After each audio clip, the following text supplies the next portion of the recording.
शुरू करते हैं अपना पहला वीडियो। ये जो वीडियो है ये NISM सीरीज 8 जो यहाँ पे देख सकते हैं, इक्विटी डेरिवेटिव्स का एग्जाम है, उसका अपना पहला चैप्टर का वीडियो है। ठीक है, इसमें से हम जो 20 क्वेश्चंस देखेंगे वो मोस्ट टेंटेटिव क्वेश्चन है, पूरे चैप्टर में से एनालिसिस करके निकाले गए हैं कि हाँ इन चीज क्वेश्चंस के आने की प्रोबेबिलिटी थोड़ी हाई है। तो ऐसे करके हम पूरी बुक को कवर करेंगे और उसमें जितने भी क्वेश्चंस होंगे हम उनको प्रैक्टिस करेंगे। तो वीडियो शुरू करने से पहले आई होप अगर आप लोगों ने पहले वाली वीडियो देखी होगी तो मे बी आपको पर्पस क्लियर होगा इस चीज़ का कि ये चैलेंज क्यों रखा गया है। अगर आपने नहीं देखा है तो मैं आपको एक छोटा सा आइडिया दे देता हूँ। जैसे ये देखिए, ये वाले पेज पे मैंने सर्च किया है टाइम्स ऑफ इंडिया का article, lack of skills leaves 18 lakh financial services jobs in India vacant. तो ये जो है इसका, इस सीरीज का मेन पर्पस है फाइनेंस फील्ड में जितनी भी जॉब अपॉर्चुनिटीज़ हैं उनको मिस ना किया जाए। इसके ऊपर हम पूरी वीडियो सीरीज बना रहे हैं। डिफरेंट डिफरेंट एग्जाम से पब्लिक को इंट्रोड्यूस कर रहे हैं कि हाँ वो ये एग्ज़ाम देके एंटर कर सकते हैं, अच्छी जॉब गेन कर सकते हैं। ठीक है, यही चीज़ टाइम्स ऑफ इकोनॉमिक टाइम्स ने भी कवर करी थी। No takers of 18 lakh jobs, कोई टेकर्स ही नहीं है 18 लाख जॉब्स के। तो ये वाला जो अपना मेन पर्पस था इस सीरीज को स्टार्ट करने का, तो आई होप आप इसमें कुछ गेन करेंगे। तो अपन शुरू करते हैं पहला चैप्टर। ठीक है, क्वेश्चन 1 से। पहला चैप्टर है, थोड़ा थियोरेटिकल है, तो इसमें कुछ ज़्यादा डिटेल में एक्सप्लेनेशन नहीं है चीज़ों का। अदरवाइज जैसे जैसे हम आगे बढ़ेंगे थोड़ा डिटेल एक्सप्लेनेशन अगर आएगा उसके लिए मैं प्रॉपर आपको हर चीज़ एक एक ऑप्शन को क्लेरिफाई करके फिर ही आगे बढ़ेंगे। ठीक है, हर कॉन्सेप्ट को कवर करेंगे। चलिए फिर शुरू करते हैं। What is a primary purpose of derivative. Primary purpose क्या था डेरिवेटिव का? देखिए, अगर आप चैप्टर पढ़ना शुरू करेंगे तो आप उसमें उसको जब आप डेरिवेटिव्स को स्टार्ट करेंगे तो उसमें पहला ही लाइन लिखा मिलेगा आपको कि जो डेरिवेटिव्स था लॉन्च किया गया था as a risk management tool. For example अगर समझिए आपने रिलायंस के स्टॉक्स खरीदे हुए हैं, ठीक है, बहुत लंबे टाइम से, अभी थोड़ा सा करेक्शन फेज में अगर मार्केट आ रहा है तो आप क्या करेंगे? आप उन शेयर्स को बेच तो देंगे नहीं। तो उसके लिए अपन ने कुछ रिस्क मैनेजमेंट टूल्स बनाए थे। अगर टेम्परेरी कुछ मार्केट में करेक्शन आता है, थोड़ा स्लो डाउन आता है, तो ऐसे कुछ प्रोडक्ट होने चाहिए जो उस टाइम पे हमें प्रॉफिट दे सके।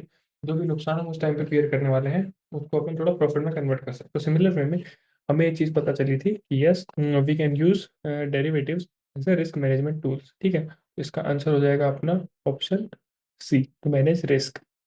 विच of the following is a derivative instrument. इनमें से कौन सा डेरिवेटिव इंस्ट्रूमेंट है? देखिए, इक्विटी शेयर्स नहीं, ये तो शेयर्स है, इक्विटी है। बॉन्ड्स भी नहीं है। Future contract, yes this is derivative contract. It could be based on commodity, currency, bonds, equities. Okay, so these are underlying assets, equity shares, bonds, these are underlying assets, but future contracts जो है वो एक derivative instrument है। Fix deposit वो भी एक fix deposit जैसे underlying asset की तरह काम में ले सकते हैं। ठीक है, जिसमें अपन पैसा फिक्स डाल दिया, बस उस पर फिक्स रेट मिलता रहेगा, तो वो कोई डेरिवेटिव नहीं है, कुछ वो चेंज नहीं है टाइम के साथ। तो option C will be our answer here. Question 1 का आंसर सी, क्वेश्चन 2 का answer also C. Okay, question 3। What is underlying asset in derivative contracts. Underlying asset क्या होता है? देखिए, डेरिवेटिव कॉन्ट्रैक्ट एक कॉन्ट्रैक्ट होता है। जो कॉन्ट्रैक्ट हम किसके ऊपर प्रिपेयर करते हैं? किसी भी एक ऐसे एसेट के ऊपर जिसकी प्राइस चेंज होती है टाइम के साथ। अगर उसकी प्राइस चेंज होगी, उसकी वैल्यू चेंज होगी, तो हमारे कॉन्ट्रैक्ट की वैल्यू चेंज होगी। जो अपन जो एसेट ले रहे हैं उसे अपन बोलते हैं अंडरलाइंग एसेट। ठीक है, तो क्वेश्चन समझ आया? What is underlying asset in derivative contracts? So this is the reference, like financial institution facilitation. No, first is wrong. Second is the reference asset on which derivative is based. Yes, सही है। एक reference asset ऐसा हम देते हैं, वो asset कुछ भी हो सकता है जिसके ऊपर डेरिवेटिव बेस्ड होता है। डेरिवेटिव इंस्ट्रूमेंट इटसेल्फ नहीं, ब्रोकर मार्जिन रिक्वायरमेंट नो। तो इसका आंसर हो गया अपना answer number 3 would be B. Which of the following is not a feature of derivatives. Standard contract होते हैं डेरिवेटिव्स, यस।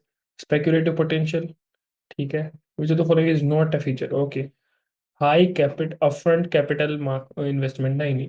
डेरिवेटिव्स इसीलिए बने थे क्योंकि उनमें अपने को ज़्यादा इन्वेस्टमेंट नहीं करना होता। ठीक है, जैसे कि अगर आप मान लीजिए किसी प्लॉट का आप एज ए अंडरलाइंग एसेट लेते हो, उस प्लॉट की वैल्यू 10 लाख, उनका जो कॉन्ट्रैक्ट है वो अपन 10,000 में भी ट्रेड कर सकते हैं। तो यहाँ पे हाई कैपिटल इंटेंसिव नहीं रिक्वायर्ड है। ठीक है, कैपिटल इंटेंसिटी कम ही चलती है, तो high upfront capital is not required. So this will be our wrong answer. Risk management क्या, रिस्क मैनेजमेंट टूल्स तो है ही। ठीक है, फोर्थ का आंसर हो गया लाइक सी। ओके, फिफ्थ का भी देख लेते हैं फिर एक साथ नोट कर देंगे। Derivatives derive their values from some underlying asset, simple. Government policies, नए। Stock market trends, no. And underlying asset, yes, C option is right. And interest rate only, no, not only interest rate, some underlying asset, fine. तो fifth का answer हो गया सी।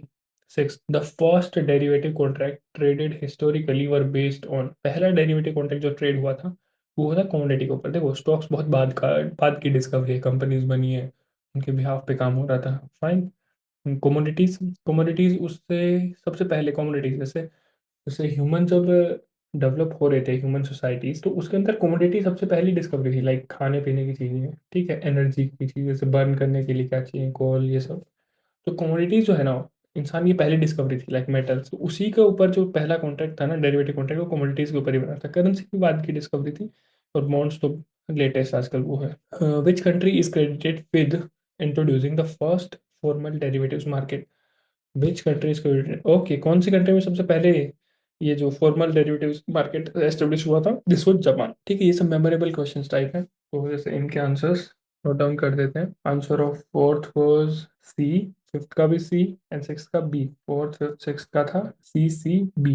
Late me note them down. Fourth का C, fifth का भी C, and six का B. Okay, seventh का check करते हैं आगे। सेवन्थ का तो जापान वाला था क्वेश्चन, राइट, उसका हो जाएगा बी, कि जापान में सबसे पहले इस चीज़ की डिस्कवरी हुई थी, लाइक सबसे पहला जो कॉन्टैक्ट ट्रेड हुआ था। ओके फाइन, या B option. Seventh, eight question, which exchange launch the financial derivatives in India? कौन सा एक्सचेंज सबसे पहले? Okay, National Stock Exchange. ठीक है, ये चीज़ आप याद रखना। नेशनल स्टॉक एक्सचेंज ने डेरिवेटिव सबसे पहले लॉन्च किया था, and it was a future contract around 2000। Okay, 2000 के आसपास इन्होंने लॉन्च किया था एनएसई। ठीक है, the Chicago Board of Exchange CBOT was established to trade derivatives on, किस पे? It was on like equity markets. Okay, question eight का आंसर हो गया था अपना एनएससी। नाइन पे चलते हैं।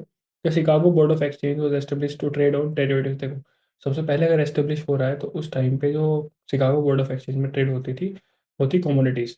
ठीक है, ओके, तो it was also a memory based question. 10th one is, the modern derivative markets were shaped significantly in 1970s. Okay, 1970s के अंदर जो मॉडर्न डेरिवेटिव मार्केट्स हैं, वो अच्छे से शेप करी गई थी। डेट्स याद रख सकते हैं। The Indian derivative markets began with the introduction of index future. ठीक है, इंडियन मार्केट्स में अगर सबसे पहला जो अपना डेरिवेटिव्स इंट्रोड्यूस हुआ था, वो as a index future introduce हुआ था, and it was like in 2000। Okay, 2000 सन के आसपास इंडेक्स फ्यूचर लॉन्च हुआ था। नेक्स्ट पे चलते हैं। SEBI regulates the derivatives markets in India under which act? SEBI act 1992। देखिए, सेबी जो है ना, उसका एस्टेब्लिशमेंट अगर मैं आपको एग्जैक्ट बताऊं तो अराउंड 1998 हो गया था, but after the scam SEBI को थोड़ी और पावर मिली, और उन्होंने मार्केट के ऊपर जो रूल्स एंड रेगुलेशंस हैं थोड़े स्ट्रिक्ट किए, एंड 1992 में उन्होंने सब एक्ट्स बनाए थे। तो SEBI regulates the derivatives markets in India under the SEBI Act 1992.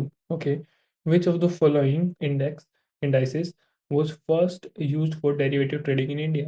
Nifty 50। Okay, NSC ने ही सबसे पहले जो डेरिवेटिव्स का जो कॉन्सेप्ट है वो लॉन्च किया था, और निफ्टी 50 जो है उसका जो सबसे पहला इंडेक्स फ्यूचर है वो ट्रेड होने लगा। Next one is, derivatives in India are primarily traded on which markets? OTC नहीं, ओटीसी में फॉरवर्ड कॉन्ट्रैक्ट होते थे, अभी डेरिवेटिव कॉन्ट्रैक्ट ओटीसी में नहीं होते। Commodities exchange no, stock exchange, fine, stock exchange पे होता है, like BSE and NSE. Derivatives in India are primarily traded on stock exchange. What is significant milestone in Indian derivative markets?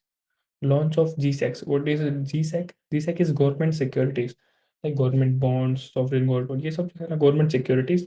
Like Indian significant milestone क्या था Indian markets के लिए? Government securities no. Introduction to of interest future, या interest rate futures in 2003।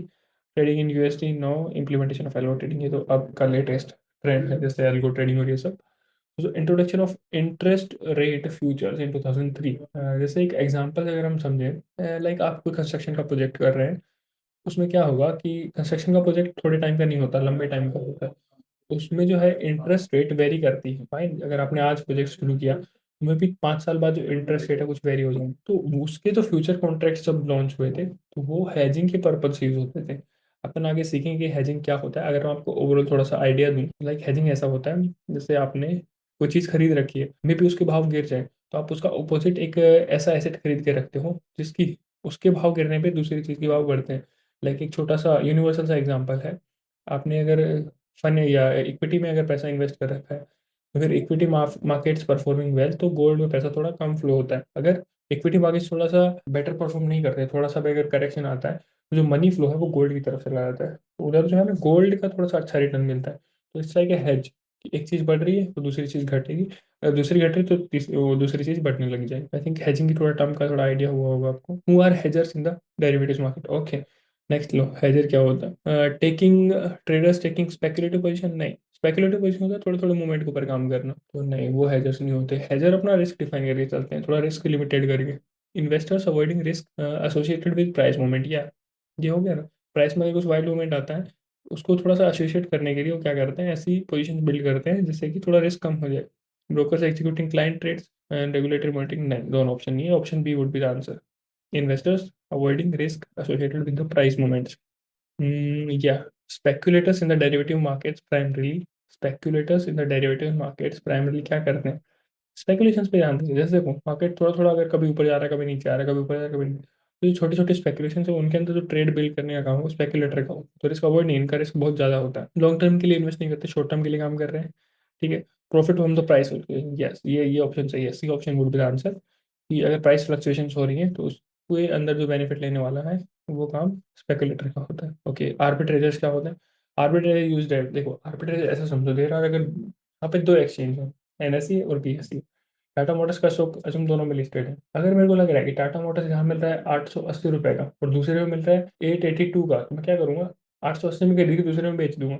What is this? This is arbitraging. ठीक है, कहीं पे सस्ता मिले वहां से उठाओ, जहाँ महंगा मिल रहा है वहां बेच दो। ये सबसे सिंपलेस्ट एक्सप्लेनेशन था आर्बिट्रेजर का। अब देखते हैं arbitrageur use derivatives to. Arbitrageur derivatives को कैसे काम में लेते हैं? Avoid price risk? नहीं नहीं, ये तो हेजिंग में यूज होता है। Trade based on insider information? No, nothing like that. Take advantage of price indifference in the market? Yes, जैसा कि हमने डिस्कस किया, प्राइस में अगर इनडिफरेंस है तो आर्बिट्रेज उसका बेनिफिट उठाएगा, एक से उठाएगा दूसरे में बेचेगा।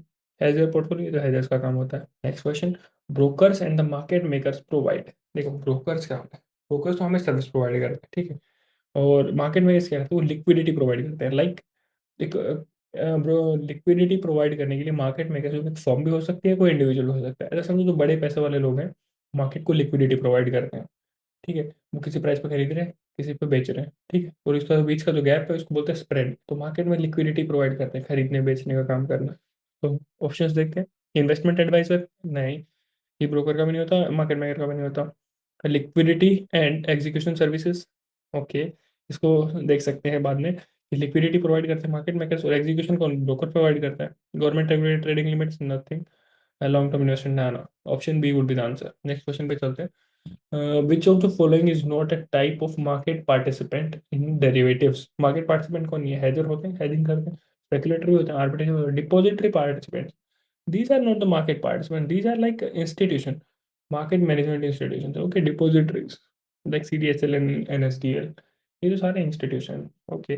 सो ये हमारे जो मेन कुछ इंपॉर्टेंट 20 क्वेश्चंस थे जो अपन ने फर्स्ट चैप्टर में से कवर किए। आई होप कि आप लोगों को कुछ कुछ वैल्यू मिली होगी और आप एग्जाम के लिए प्रिपेयर करेंगे। ऐसे ही सिमिलर क्वेश्चंस आएंगे, मे बी इनमें से भी आ सकते हैं। प्रैक्टिस करिए, और एग्जाम में अगर आप अच्छा परफॉर्म करते हैं तो आई होप आप करें, तो आपको फर्दर हेल्प मिलेगी इन फ्यूचर। ठीक है, बेनिफिट ये है, अगर आप मान लीजिए आप 60 से अबव स्कोर करें, आप एटलीस्ट पास कर रहे हैं, तो आपके पास एक गवर्नमेंट का सर्टिफिकेट रहेगा जिसकी वैल्यू होगी आपके रिज्यूमे में। ठीक है, नॉर्मल किसी भी ऐसे किसी इंस्टीट्यूट या कोचिंग से लेने के बजाय आपके पास गवर्नमेंट का सर्टिफिकेट रहेगा। पहला बेनिफिट तो ये है, सबसे बड़ा आप ये लेके चलिए।